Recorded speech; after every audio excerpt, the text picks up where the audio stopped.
Shalom, jumpa lagi di dalam pelayanan mimbar GKMI Eklesia. Saudara-saudara yang dikasih Tuhan, kita akan mendengarkan firman Tuhan. Tentu saja firman Tuhan hari ini akan memberkati saudara-saudara, memberikan kekuatan, memberikan keteguhan, dan memberikan transformasi kehidupan bagi saudara sekalian. Mari kita berdoa untuk firman Tuhan. Bapa, tak henti-hentinya kami mengucap syukur kepadamu karena Engkau baik, karena Engkau berkenan bersabda kepada kami. Kami percaya ya Tuhan, setiap pemberitaan firman Tuhan adalah waktu yang luar biasa, di mana kami boleh menikmati momen-momen bersama dengan Tuhan, membuka telinga kami, hati kami, pikiran kami, untuk mendengarkan pengajaran-pengajaran, mendengarkan kebenaran sehingga kami boleh berlaku dengan benar. Hidup kami benar-benar menandakan bahwa kami adalah orang-orang yang dibenarkan di dalam Kristus. Terima kasih ya Tuhan, kami berdoa untuk siapapun saudara kami hari ini yang sedang menyaksikan atau melihat melalui channel YouTube kami, kiranya Tuhan bekerja dan biarlah kuasa-Mu, kasih-Mu, jamahan-Mu melampaui segala sekat-sekat teknologi yang ada. Dan Tuhan menjamah setiap kami yang mendengarkan. Terima kasih Tuhan Yesus. Engkau berkati hamba-Mu yang menyampaikan dalam segala kekurangan, ketidaksempurnaan. Tuhan sembunyikanlah kami di balik salib-Mu yang suci. Dan biarlah kami boleh mendengarkan firman Tuhan sebagaimana yang Tuhan kehendaki. Di dalam nama Tuhan Yesus Kristus, Allah yang sudah menjadi manusia, kami nyatakan dan serahkan serta mohonkan doa ini. Amin. Saudara-saudara, firman Tuhan hari ini berjudul kebenaran dan tanggung jawab manusia. Kebenaran dan tanggung jawab manusia. Firman Tuhan terambil dari Injil Markus pasal yang keempat ayat 21 sampai ayat yang ke-20. Demikian firman Tuhan. Perumpamaan tentang pelita dan tentang ukuran. Lalu Yesus berkata kepada mereka, mungkinkah orang membawa pelita supaya diletakkan di bawah tempayan atau di bawah tempat tidur? Bukankah supaya diletakkan di atas kaki pelita? Sebab tidak ada sesuatu yang tersembunyi yang tidak dimaksudkan untuk dinyatakan, dan tidak ada sesuatu rahasia yang tidak dimaksudkan untuk menjadi nyata. Siapa yang mempunyai telinga untuk mendengar, hendaklah ia mendengar. Lalu ia berkata kepada mereka, perhatikanlah apa yang kamu dengar. Ukuran yang kamu pakai untuk mengukur akan diukurkan kepadamu, dan di samping itu akan ditambah lagi kepadamu. Sebab siapa yang mempunyai kepadanya akan diberi, tetapi siapa yang tidak mempunyai, apapun yang ada padanya akan diambil darinya. Saudara-saudara, sampai sedemikian jauh pembacaan firman Tuhan. Berbahagialah kita yang membaca, merenungkan, terlebih lagi melakukan kebenaran firman Tuhan dalam kehidupan setiap hari. Haleluya untuk kebenaran firman Tuhan. Saudara-saudara, kebenaran dan tanggung jawab manusia. Saudara, Alkitab adalah kebenaran yang memerdekakan. Dan kita adalah orang yang sudah tahu kebenaran. Dengan demikian, orang yang sudah tahu kebenaran itu hidupnya dimerdekakan. Kalau orang itu hidupnya dimerdekakan dari belenggu-belenggu dosa, maka orang itu menjadi benar bebas dan dia bisa melakukan potensi dalam dirinya itu bisa dilakukan, dioptimalkan semuanya untuk melayani Tuhan. Jadi kalau kebenaran itu membuat orang itu benar, lalu hidupnya, kelakuannya itu benar. Dan orang lain juga melihat bahwa orang yang sudah dimerdekakan melalui kebenaran itu, hidupnya benar-benar bersaksi dan hidupnya bisa dikatakan, oh ternyata hidupnya memang benar. Jadi saudara, kalau orang itu bicara kebenaran, itu berbicara tentang firman Tuhan yang berbicara juga tentang Yesus Kristus. Kalau kita belajar tema-tema filsafat kebenaran itu nggak akan habis, saudara-saudara. Semuanya itu punya konsepnya yang lain-lain. Tetapi kita sungguh bersyukur punya Yesus Kristus. Dia membuat kebenaran itu menjadi sesuatu yang benar-benar sederhana. Praktis, bisa dipahami. Dan dia menggunakan simbol-simbol perumpamaan supaya orang yang mendengarkan itu bisa menangkap apa yang menjadi maksud dan kebenaran itu sendiri. Saudara, C.S. Lewis, seorang penulis novel sekaligus teolog, seorang apologet juga, saudara pernah menulis tentang Alkitab ya, atau firman Tuhan. Dia menganalogikan Alkitab itu seperti kolam renang, begitu. Kolam renang yang dimana seorang bayi pun tidak akan tenggelam.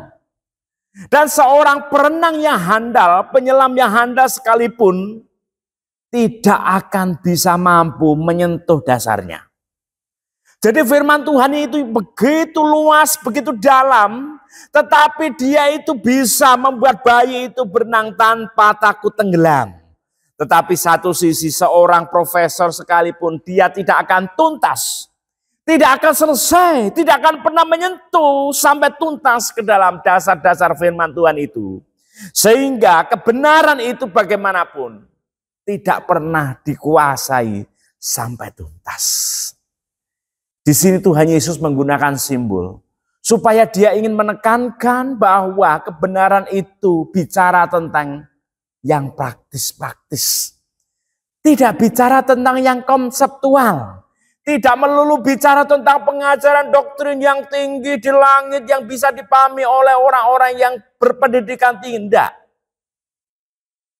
Kita yang sederhana, dengan pemikiran yang sederhana sekalipun, bisa menangkap apa yang diajarkan Tuhan Yesus hari ini. Seperti dalam Injil Markus ini, saudara-saudara, kita melihat ada sebuah pengajaran yang di dalamnya ada sejenis rentetan-rentetan yang berisi perumpamaan. Perumpamaan ini kenapa sih diberikan kepada orang-orang Israel pada waktu itu? Penjelasannya itu ada di pasal 4 ayat yang ke-12. Dikatakan tujuannya itu apa? Tujuannya adalah supaya sekalipun sungguh-sungguh melihat, mereka tidak memahami. Sekalipun mendengar, mereka tidak mengerti, supaya mereka jangan berbalik dan mendapat ampun. Maksudnya apa? Orang itu mau melampaui apa yang dilihatnya. Orang-orang itu tidak sekedar melulu dengan apa yang dia dengar, tetapi dia melampaui apa yang sudah dengar itu. Dia melihat Yesus melakukan tanda-tanda mujizat pengusiran setan, maka orang itu harus melampaui daripada yang dilihat itu. Sebenarnya Yesus ini siapa? Jadi ketika dia juga mendengar perumpamaan, maka orang itu harus melampaui perumpamaan itu. Dia harus lebih jauh ke belakang dan mendalam untuk mendapatkan, memahami siapa Yesus yang adalah kebenaran itu. Maka saudara-saudara, kita harus memahami di sini Tuhan Yesus itu memberikan perumpamaan. Itu punya tujuan supaya kita itu tidak bergerak stuck di situ di dalam memahami kebenaran. Tetapi kita itu terus bergerak secara progresif. Makin hari makin mendalam, makin hari relasi kita makin dekat. Makin hari pengenalan kita kepada Tuhan itu makin intim dan benar-benar ada deepening. Kedalaman yang begitu rupa bersama dengan Tuhan. Kala kita itu melihat sebuah perumpamaan itu. Dari perumpamaan ini saudara-saudara, mari kita perhatikan 3 pengajaran rohani yang bisa kita petik untuk meneguhkan iman kita, memperkuat pengajaran kita, dan kita juga semakin bergairah dan semangat di dalam bersaksi sebagai murid Kristus. Yang pertama, saudara-saudara, kebenaran harus dipancarkan. Di sini Tuhan Yesus itu memakai dunia penerangan. Lalu Yesus berkata kepada mereka, mungkinkah orang membawa pelita supaya diletakkan di bawah tempayan atau di bawah tempat tidur? Jawabannya tidak mungkin. Pada waktu itu sudah umum saudara-saudara, orang itu menyalakan pelita Pelita itu dulu itu terbuat dari kapas gitu ya, kapas yang dipilin runcing begitu, lalu dicelupkan kepada minyak zaitun. Lalu disitulah dinyalakan api, dan api memang kecil tetapi itu akan terus menerus menyala. Nanti kalau minyaknya habis, nah dikasih minyak lagi. Begitu saudara-saudara. Jadi dan itu penerangannya itu benar-benar supaya maksimal, dia harus ditaruh di atas pelita. Seperti dilanjutkan Tuhan Yesus di sini ya. Bukankah supaya diletakkan di atas kaki pelita, saudara-saudara. Kaki pelita itu tidak kaki di bawahnya, saudara-saudara. Kaki pelita itu maksudnya ya pelita ini ditaruh di atas begitu. Supaya kelihatan dengan menjulang tinggi itu semua ruangan bisa diterangi. Dan kalau ruangan itu bisa diterangi, semuanya itu akan terlihat jelas. Di sini Tuhan Yesus ingin memberikan sebuah pemahaman bahwa pada dasarnya manusia itu tidak suka yang namanya kegelapan. Di dalam awal-awal kejadian kita melihat ada sebuah penciptaan sebelum terang itu ada. Apa yang terjadi? Yang terjadi itu adalah chaos. Kacau balau. Tetapi ketika terang itu datang, maka terang itu membuat sebuah perubahan dari yang chaos menjadi kosmos. Dari yang hancur-hancuran tak berbentuk itu menjadi sesuatu yang terbentuk, bisa dilihat, bisa dinikmati. Keberadaan terang itu membawa sebuah perubahan, dan terang itu adalah sendiri ada Tuhan Yesus Kristus. Ini menandakan bahwa bicara tentang terang itu adalah bagi orang-orang yang sudah percaya kepada Tuhan Yesus. Dia sudah mendapatkan sebuah status baru sebagai garam dan terang dunia. Kalau kita itu percaya kepada Tuhan Yesus, jelas kita adalah anak-anak terang. Karena apa? Tuhan Yesus pernah mengatakan, akulah terang dunia. Jadi kalau kita itu percaya kepada terang itu, maka terang yang sejati itu akan memampukan kita untuk memancarkan terang itu. Saudara-saudara, ini panggilan kita yang serius. Di tengah dunia yang makin hari makin gelap, makin hari makin hancur. Di tengah dunia yang bergerak kepada ketidakpastian dan kehancuran itu, saudara-saudara. Dari yang menuju pada yang chaos itu, terang itu dibutuhkan. Anda dan saya hari ini ingin saya tegaskan, posisi identitas kita itu adalah anak terang.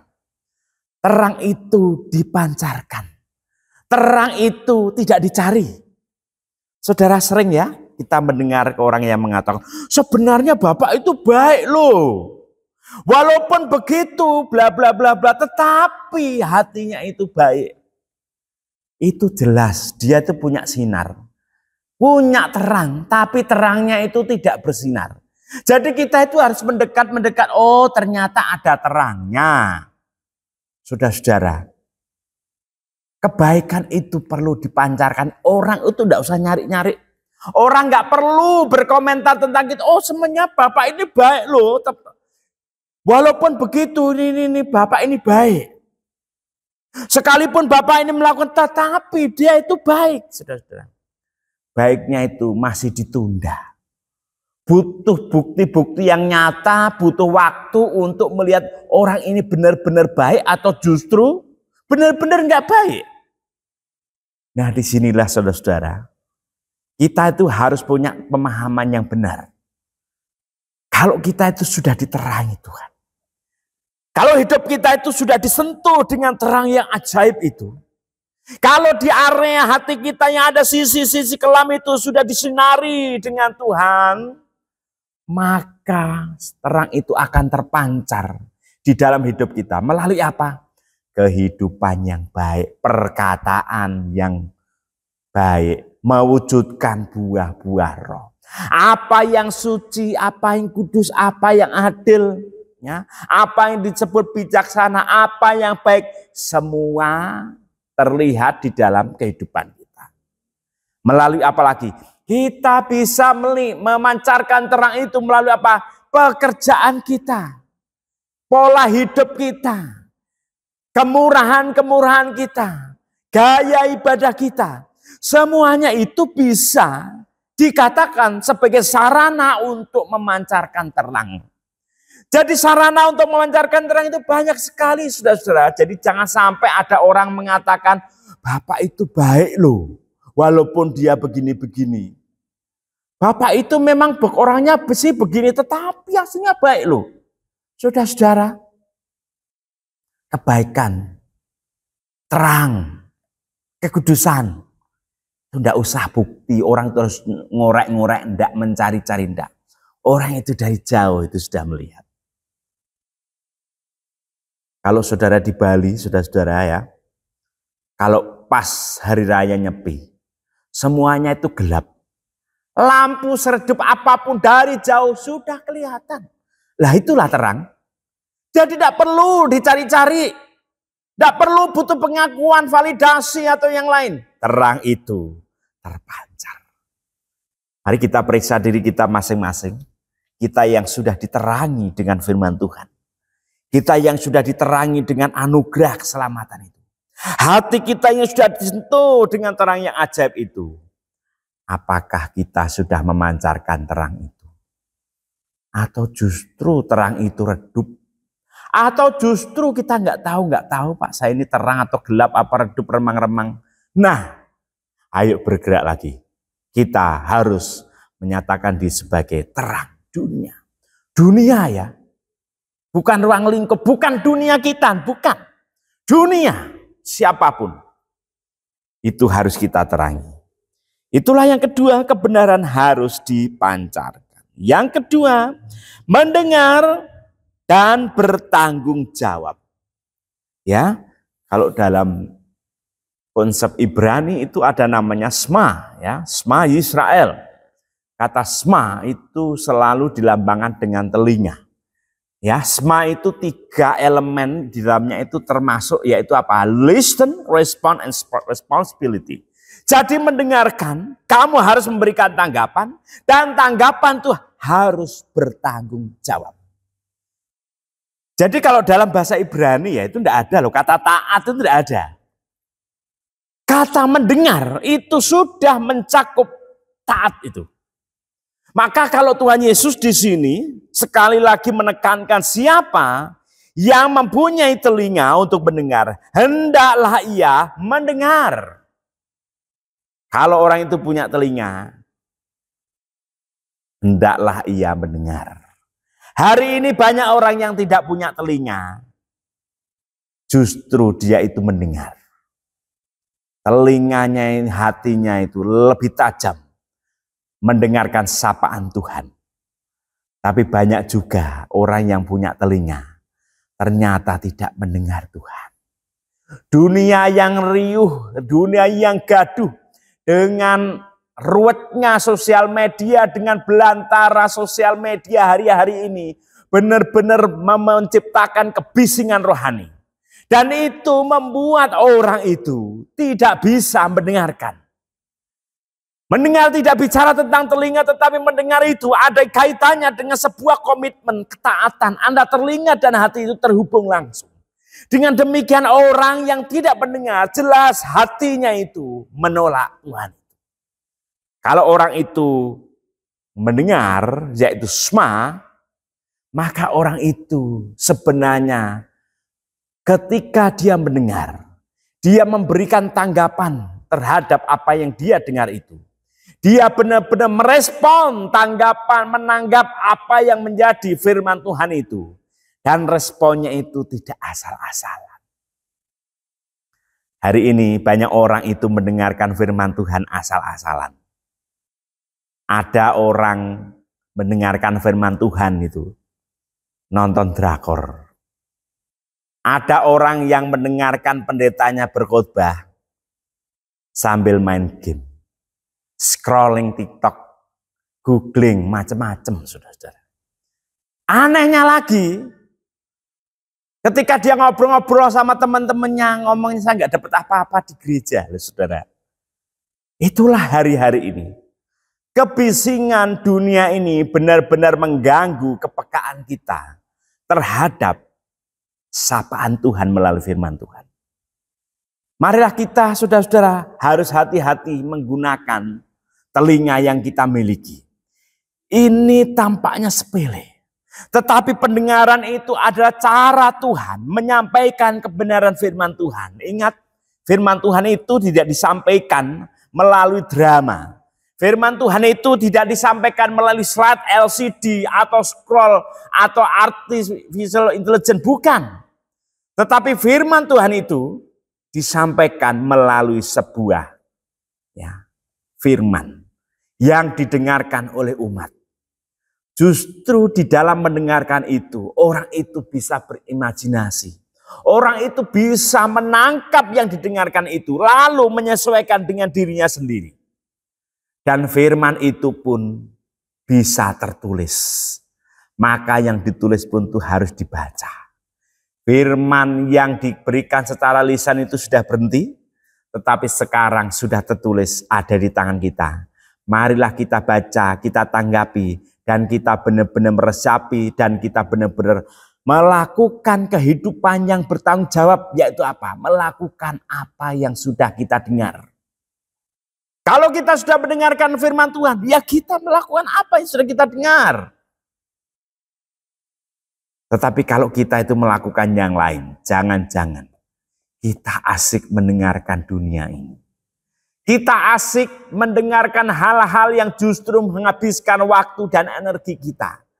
Atau kita hari ini justru asik mendengarkan hal-hal yang menyenangkan tetapi sebenarnya itu tidak berguna. Kita terlalu asik menggunakan banyak waktu, perhatian kita kepada hal-hal yang menyenangkan. Asik bikin fun. Tetapi justru itu tidak membantu di dalam tumbuh kembang rohani kita. Ternyata pada waktu itu banyak orang Israel juga yang nggak mendengar ya. Maka Tuhan Yesus di sini benar-benar menekankan mendengar. Siapa mempunyai telinga untuk mendengar, hendaklah ia mendengar. Di sini Tuhan Yesus itu secara tidak tersurat itu gini ya. Ada orang-orang yang punya telinga, tapi tidak mendengar. Bukan telinganya yang tidak mendengar, hatinya itu tidak merespon. Hatinya itu tertutup. Saudara-saudara, masalah mendengar ini adalah masalah yang serius. Perhatikan apa yang saudara dengar hari ini. Perhatikan berapa banyak waktu kita mendengarkan hal-hal yang sebenarnya tidak membangun. Sesuatu yang asik, oke, fun, menyenangkan, bikin happy, ya. Kalau bersama-sama itu bikin rembuk begitu, bikin guyup, bikin seneng, oh ya oke, gitu ya. Tapi saya cukup terganggu dengan pertanyaan seorang profesor, gitu ya. Apakah ada di Indonesia kalau ngobrol-ngobrol itu bicara tentang buku? Cangkruk, ngobrol, apapun yang diobrolin buku, ada? Saudara-saudara, kok kayaknya nggak ada ya. Apalagi hari-hari ini gitu ya. Yang dibicarakan itu sesuatu yang viral. Nah, biarlah kebaikan kita yang tercermin dari pendengaran kita yang sungguh-sungguh kepada Tuhan. Itulah yang kita viralkan, itulah yang kita bicarakan, itulah yang kita perdengarkan. Mendengarkan sekali lagi itu bicara tentang hati yang mau merespon dan tingkah laku serta kehidupan yang bertanggung jawab. Saudara, dengarlah sapaan Tuhan, dengarlah firman Tuhan, dengarlah suara Tuhan, dengarlah teguran Tuhan, dengarlah janji-janji Tuhan. Dengarkanlah kekuatan yang meneguhkan dari Tuhan, bukan yang lain. Dan semuanya itu semakin dikuatkan melalui pendengaran akan firman Tuhan. Yang ketiga, saudara-saudara, mengabdi pada kebenaran. Jadi saudara-saudara, ayat 24 dan 25 itu bagian yang cukup sulit ya untuk dipahami. Ya. Kadang menafsir pun itu berbeda-beda. Tetapi hal yang saya lihat di sini adalah orang itu harus mulai dari diri sendiri. Kalau orang itu mengetahui kebenaran, orang itu harus punya komitmen mengabdi kebenaran.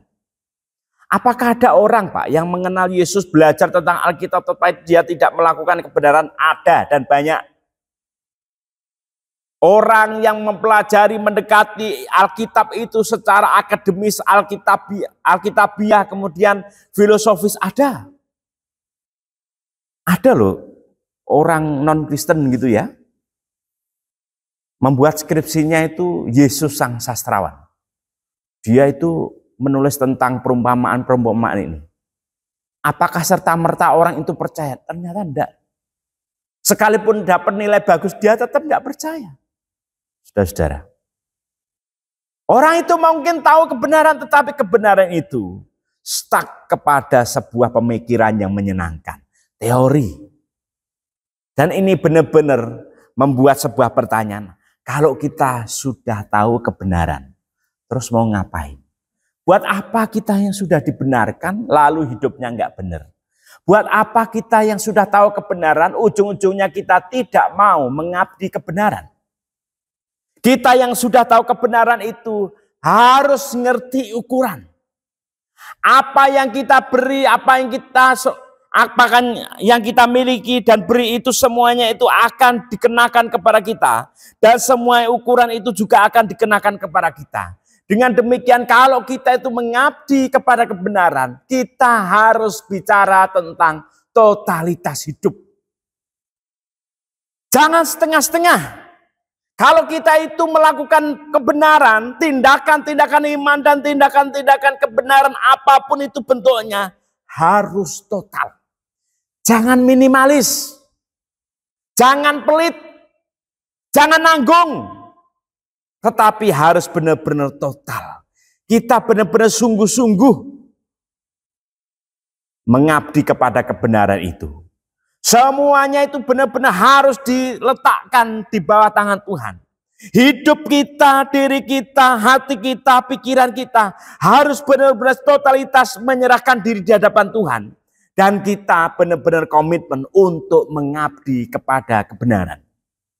Baik tidak baik waktunya, kita mengabdi kebenaran. Mood kita itu baik atau tidak baik, tetap kita mengabdi kebenaran.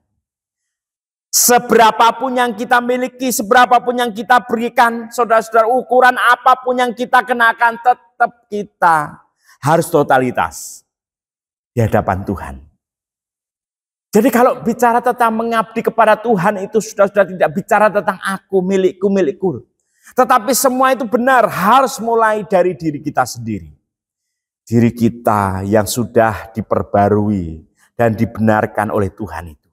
Kita memiliki relasi yang dekat, relasi yang intim bersama dengan Tuhan. Disitulah mulai dari diri kita sendiri kita mengabdi secara total di hadapan Tuhan. Dan pengabdian itu harus dilakukan dengan ketaatan dan setia.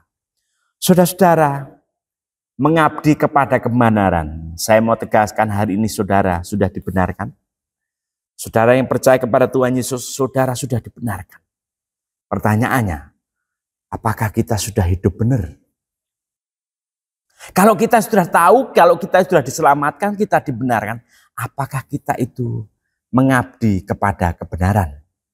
Atau kebenaran yang hanya asik untuk didiskusikan, diceritakan, menjadi sebuah kebanggaan begitu?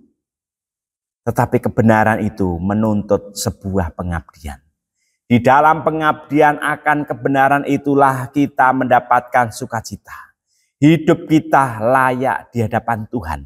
Dan segala ukuran yang baik itu akan dikenakan kepada kita. Marilah saudara-saudara, kita hidup di dalam kebenaran. Kita yang sudah tahu kebenaran, marilah kita sebagai manusia-manusia yang dibenarkan. Kita hidup bertanggung jawab di hadapan Tuhan. Di hadapan manusia dan di hadapan semesta. Kiranya Tuhan dimuliakan melalui bacaan firman Tuhan hari ini. Amin.